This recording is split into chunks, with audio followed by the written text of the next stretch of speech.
ถ้าสารวัตรสามารถแก้ไขเหตุการณ์ในอดีตได้ด้วยเนี่ยสารวัตรจะทำไหมครับถ้าฉันกลับไปแก้ไขเหตุการณ์ในอดีตได้ฉันจะกลับไปปกป้องคนที่ฉันรักสารวัตรไม่รู้ด้วยซ้ำนะครับว่ามันจะมีผลดีหรือผลร้ายตามมาสารวัตรจะยังทำเหรอครับถ้ามันจะช่วยคนที่เรารักได้ต่อให้จะมีอะไรตามมาฉันยอมแลก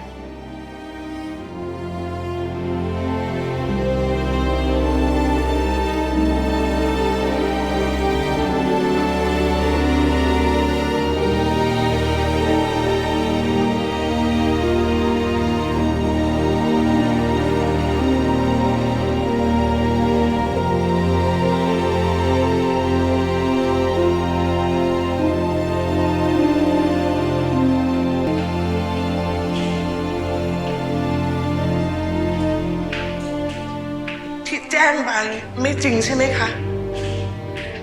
เกิดอะไรขึ้นกับลิสา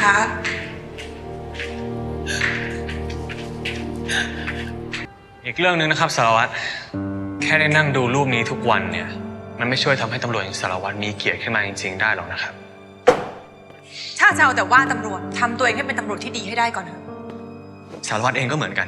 คิดจะทำเป็นไม่รู้ไม่เห็นเหมือนตำรวจคนอื่นด้วยใช่ไหมครับทำไมฉันจะไม่รู้สึกเลิกดูถูกคนอาชีพเดียวกันได้แล้วพวกคุณคิดอะไรกันอยู่ถึงปล่อยให้มาคุยกันนักข่าวแบบนั้น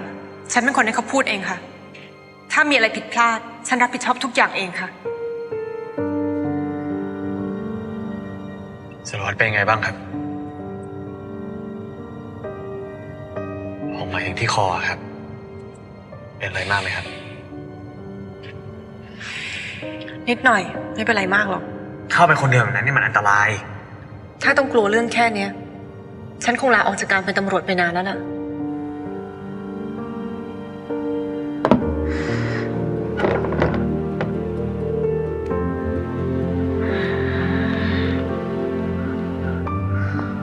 พูดถูกผมไม่ควรเข้าไปยุ่งเกี่ยวกับเรื่องนี้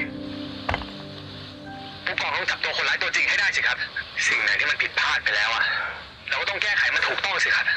ถ้าเราจับคนร้ายตัวจริงได้เนี่ยเรื่องทุกอย่างที่มันผิดพลาดมันก็จะได้รับการแก้ไขนะครับผู้กองถ้าจับคนร้ายตัวจริงได้ก็จะเปลี่ยนอนาคตได้